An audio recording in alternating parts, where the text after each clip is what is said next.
Olá pessoal, estamos de volta. Estamos encerrando a nossa disciplina Avaliação de Desempenho.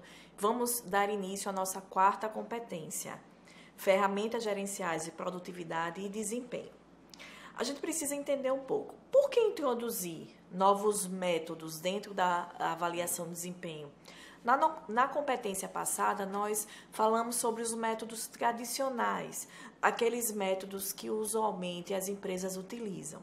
Mas existem métodos que podem aprofundar um pouco mais a busca pelo resultado do desempenho de cada colaborador. É esse o nosso propósito inicial dessa competência. Então, novos métodos de avaliação de desempenho sugerem uma nova concepção, a autoavaliação e autodireção das pessoas, maior participação do funcionário em seu próprio planejamento pessoal, foco no futuro e melhoria contínua do seu desempenho. Dois tipos de objetivos de avaliação de desempenho, os objetivos administrativos e os objetivos de desenvolvimento. Se eu estou buscando os objetivos administrativos, supõe que a avaliação de desempenho vai favorecer a organização para a identificação daqueles colaboradores que devem passar por uma promoção, que devem passar por algumas transferências. Se eu estou focando a minha avaliação de desempenho para os objetivos de desenvolvimento, são aqueles resultados que possibilitarão o planejamento de novas oportunidades. A partir do momento em que eu desenvolvo o meu colaborador, eu consigo fazer com que eles tenham maior possibilidade de desenvolvimento profissional e novas oportunidades dentro da própria organização. Os sistemas de gestão de desempenho moderno têm como propósito uma filosofia de melhoria contínua, onde apresenta-se da seguinte forma: alinha os objetivos individuais com os objetivos do negócio, torna claro para cada colaborador o que é esperado dele, gestão clara, gestão de portas abertas, fazendo com que esse colaborador realmente saiba qual é o propósito da organização, em que ramo, em que caminho ele deve seguir dentro da organização. Cria compromisso do colaborador com o atingimento de objetivos. Recompensa pelos êxitos obtidos. Que tipo de recompensa é? Por exemplo, promoção. Então, a partir do momento que a avaliação de desempenho está sendo realizada e que eu identifico bons resultados, eu tenho um propósito de melhoria desse colaborador.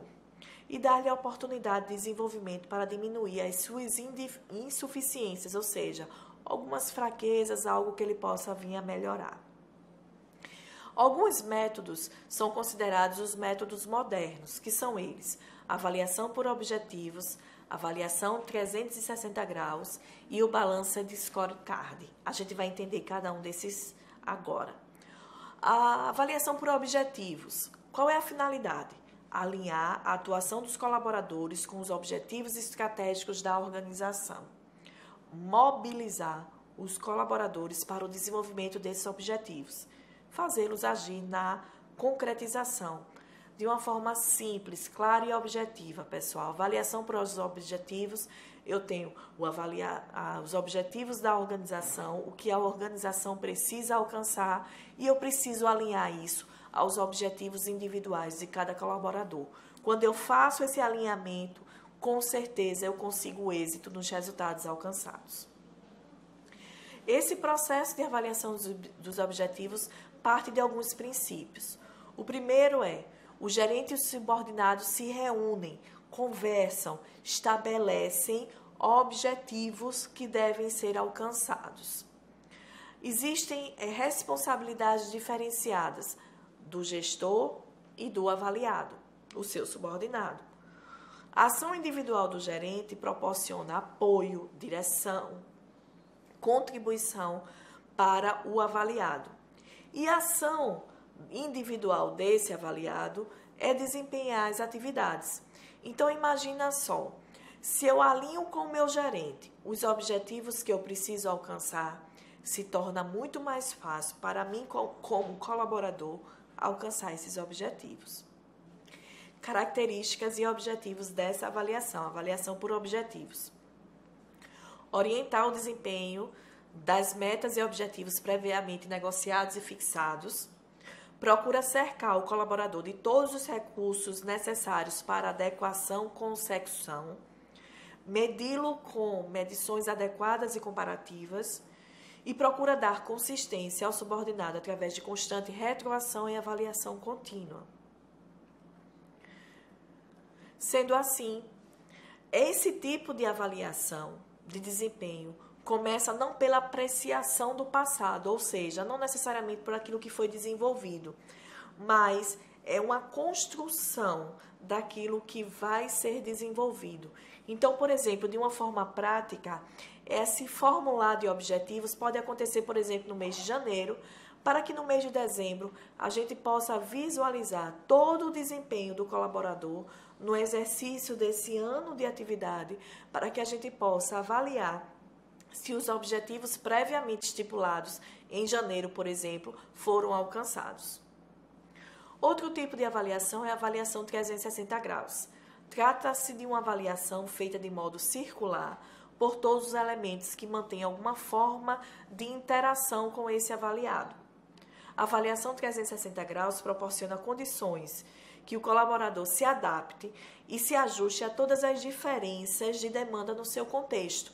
Ou seja, quem fará a avaliação desse avaliado é o seu gestor, é o seu colega de trabalho, é o seu colega de trabalho que trabalha em outro departamento, mas que indiretamente está relacionado às atividades desenvolvidas por ele, porque este avaliado, ele precisa caminhar muito bem em todos os setores, em todos os contextos que indiretamente ou diretamente estão ligados ao exercício de sua atividade.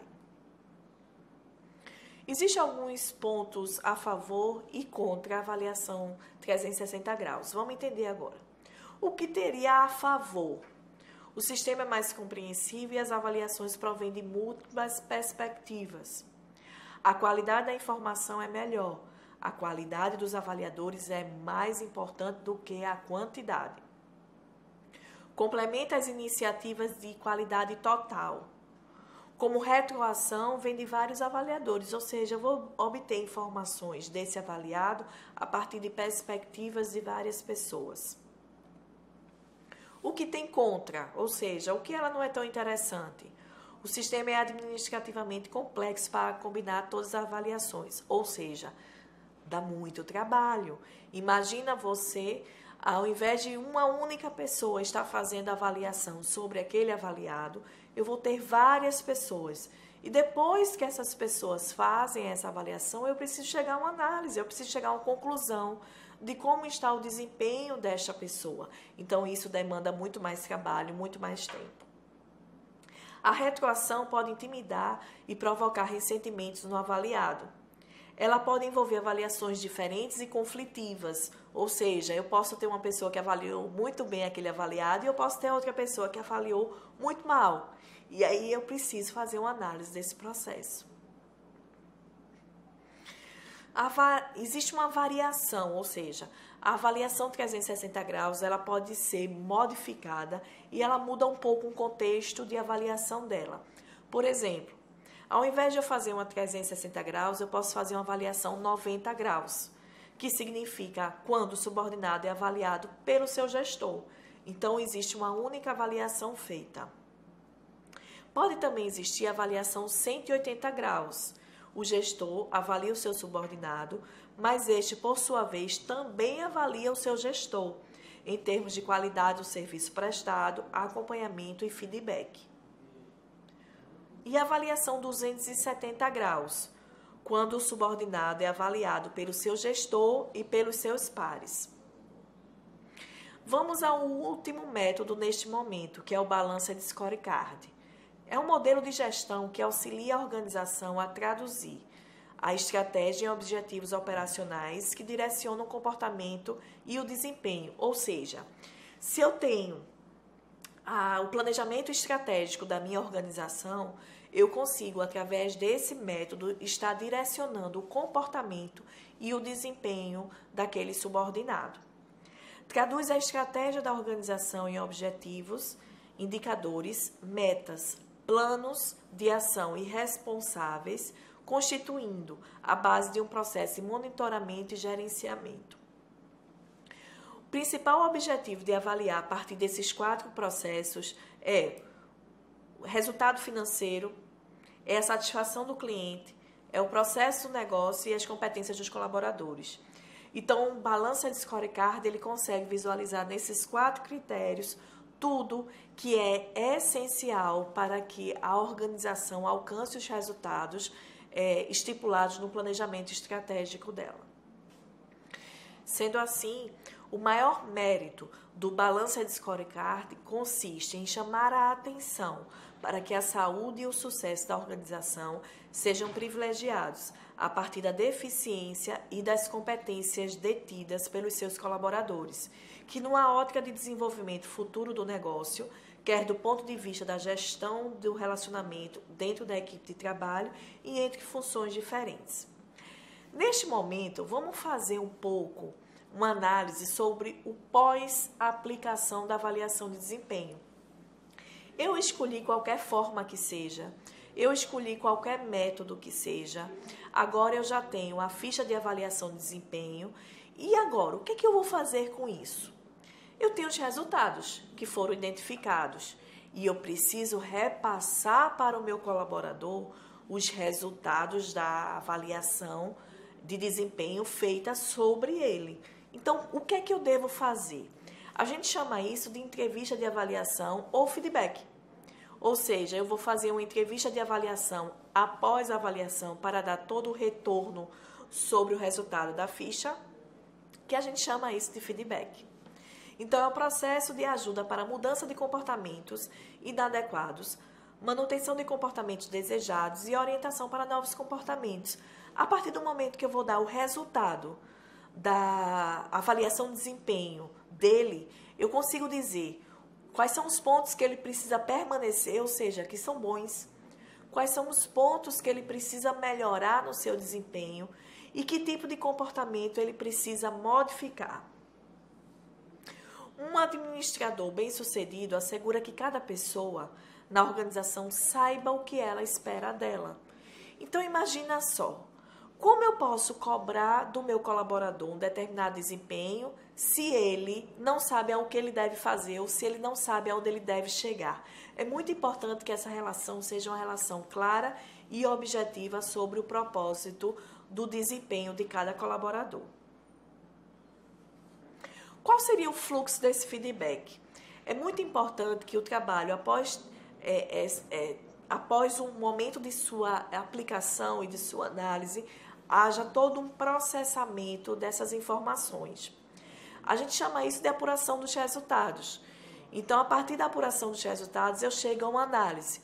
Essa análise é passado em forma de feedback para cada colaborador, onde este, a partir deste momento, terá toda a oportunidade de mudança e permanência daquilo que está positivo.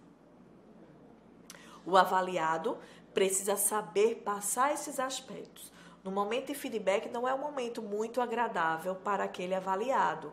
Então, o avaliador, ele precisa ter todo um critério de como chegar a este avaliado, como dizer aqueles aspectos que não estão muito interessantes no seu desempenho, no que diz respeito ao resultado da organização.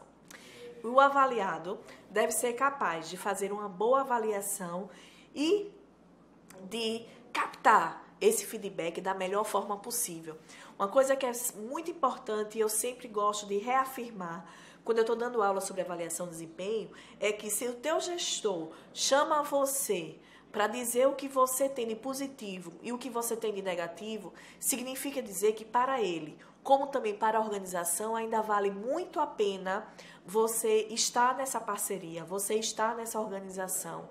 Então, vocês que um dia venham a participar de um momento de feedback, acreditem que isso é um momento de grande oportunidade de crescimento profissional e de amadurecimento profissional.